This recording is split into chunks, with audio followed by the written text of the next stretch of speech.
Starting 5 years ago, one of the worst manufacturers in the industry stepped up their game to be one of the best. In this video, I'll provide you 5 reasons why I think Vekoma could be the best coaster manufacturer in the future, and if you stick around to the end, I'll also rank all of the new Vekoma sit-down layouts released so far. 1, 2, 3, 4, 5, 6, 7, 8.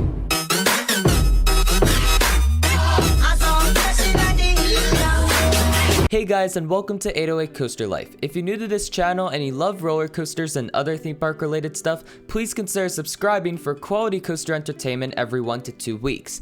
This video is part of a new segment I'm trying out called 5 Reasons Why Blank. So if you like this and want to see more of it, please let me know down in the comments. I would love to do more of these. Before Vekoma's transformation, most coaster fans think of Vekoma as the Boomerang and SLC company. They sold multiple clone rides that are known to give boring and uncomfortable experiences. But in 2016, Vekoma debuted their first next-generation launch coaster, which featured a new, slicker, and smoother track design, more comfortable trains that feature lap bars or vest restraints depending on the ride's intensity, as well as a fresh new layout featuring a variety of elements and forces, including hang time, positives, strong air time, and laterals. Formula 1 was a success for Energylandia, and since then, Vekoma kept on making bigger and better designs as well as improving their portfolio. In this video, I will explain the 5 reasons from least important to most important, as well as ranking all of the new sit-down layouts they've made so far. Reason number 1 is the portfolio. Vekoma offers many types of coasters ranging from small junior coasters for the kids to large thrill coasters for us enthusiasts. For the families, Vekoma offers the junior coaster, family boomerang, motorbike coaster which is currently being developed, the mine train which is also currently being developed, and the suspended family coaster. For the thrill seekers, Vekoma offers the suspended thrill coaster, the sit-down thrill coasters which can include a lift hill or a launch, and the flying coaster which is currently being developed. You can tell by all of these currently developing models that Vekoma really wants to improve their designs. They can also do some other stuff not listed on the website, including the Hyper Coaster, which could have been built for Energylandia, and the Tilt Coaster, which is supposedly going to Energylandia and Six Flags Qiddiya.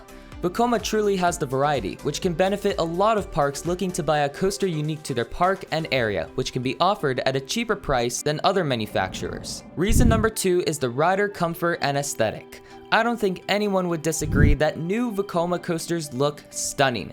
The way the track and trains are designed, along with the design itself and heart lining, makes it very pleasing to the eye. Sometimes looks can be important. To be frank, if I were a GP just getting into roller coasters, I would rather start on a good looking coaster than a coaster that looks intimidating. Of course, don't judge a book by its cover, but I think the aesthetic of Vekoma coasters could attract a lot of people to their rides. Based off of POVs I've seen, I couldn't find any jerks and jolts in any of the new Vekoma layouts. Along with the way they heartline their coasters, I can tell new Vekoma coasters are much more comfortable than their predecessors. But if you think about it, that's not a hard thing to beat. No matter how thrilling it is, I'm pretty positive that you'll have a nice and comfortable experience on a new generation Vekoma coaster. Reason number 3 is the layouts. Along with changing their track and train design, Vekoma also hired a new designer to produce the layouts for their coasters. Benjamin Blumendahl can create layouts that have an unpredictable nature. When riding, you won't know what's next unless you study the layout very well. You could go through inversions, airtime hills, helices, funky elements, and more.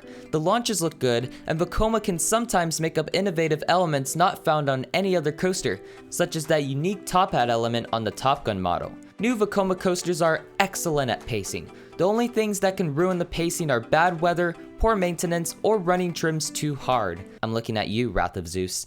Also, because they have a new track fabricating machine, the layouts are smoother than ever. Energylandia once had the public vote between 2 different layouts for what Hyperion could be. One was an Intamin and one was a Vekoma. The Intamin layout won because at the time, we weren't very familiar with what Vekoma could do. But that Vekoma layout honestly looked better than the Intamin layout.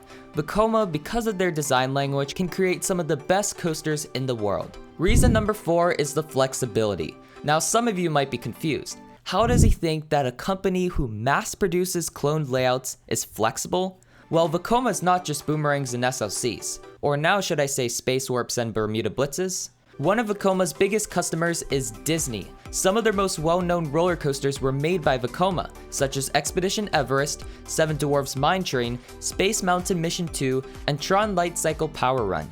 These are very different from what Vekoma typically makes. Recently, Vekoma is building a custom family boomerang, Savin, for Far Up Summerland. They also built a custom family terrain coaster in Montaña Rusa at Tibidabo, and a custom family invert with an interactive water experience in Bandit Bomber at Yas Waterworld. If a park wants to get a custom coaster from Vekoma, they are more than willing to do it. A close relationship between a park and a manufacturer can produce very intricate coasters like those found at Disney parks. Unfortunately, most parks choose not to get a custom coaster from Vekoma and instead opt for pre-made layouts. But despite offering many pre-made layouts, they are willing to change in order to live up to a park's desire. Reason number 5 is their business strategy.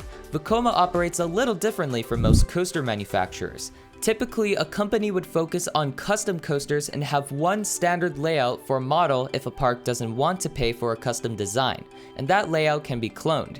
But after the coaster gets cloned many times, we coaster fans may get bored when yet another park purchases a standard layout. Vekoma has created multiple cloned pre-made layouts if a park doesn't want to pay for design, but if they do, Vekoma can also offer custom layouts. Parks can actually have a choice for a layout without paying for a custom design. It'll be more exciting seeing different pre-made layouts built instead of just one standard layout. Oh, I almost forgot. Vekomas are much cheaper than other manufacturers like B&M, Intamin, or Mack rides. Lek Coaster costed around $13 million US, which is not bad at all for what you get out of it. Even when Vekoma was not making good rides, their business strategy made them very successful in mass producing many clone models such as the Boomerang and the SLC, and I'm pretty sure they're able to do that again but with more variety and much better coasters. Now for the bonus. In the past few years, Vekoma has been focusing a lot on developing their sit-down thrill coaster model. They created not 1, not 2, but 7 pre-made layouts so far. Here's my ranking for all of the sit-down layouts Vekoma created so far. Number 7, the Space Warp. This looks like a fun ride with some nice airtime and hang time on the Sidewinder, but because of its size, it isn't the most intense. Number 6, the Hyperspace Warp. This is basically the Space Warp with the lift hill, but it's also extended and goes under trenches and tunnels. Number 5, the Firestorm. I might put this higher if the 2 opening up in China, which includes Wrath of Zeus, turn out well. Still looks to have an amazing layout with good inversions and airtime moments. Number 4, the Bermuda Blitz. These are said to be very intense with their beyond vertical twisted drop, airtime, and multiple grayout inducing moments. It's also a very well-rounded layout that interacts well with the station. Number 3, the Top Gun. This is probably Vekoma's most intense layout. It features many intense twists and turns, as well as whippy inversions and that unique top hat element I mentioned earlier. It's Vekoma's take on an Intamin Blitz coaster, and I think they did it pretty well. Number 2, the Shockwave. This ride starts off with large elements like a top hat, vertical loop, and a batwing, but then switches to fast-paced, low-to-the-ground elements similar to what you'll find on the Bermuda Blitz. When one is built, it could rank very high as one of the best coasters in the world. Number 1, the Super Shockwave. This is basically the Shockwave layout but with one less inversion and a whole entire section before the second launch. This is currently Vekoma's only multi-launch model, and I think because of the length, it will be an amazing ride for sure.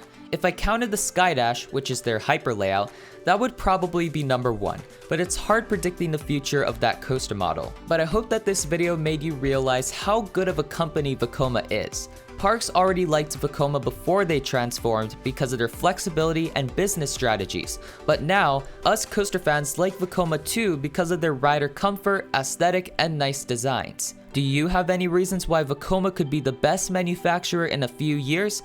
Do you agree with the reasons I shared? Let me know all of that down in the comments. If you enjoyed this video, please let me know by leaving a like on this video. And if you're new to this channel and you love roller coasters and other theme park related stuff, please consider subscribing for quality coaster entertainment every 1 to 2 weeks. Thank you all so much for watching. I'll see you next time.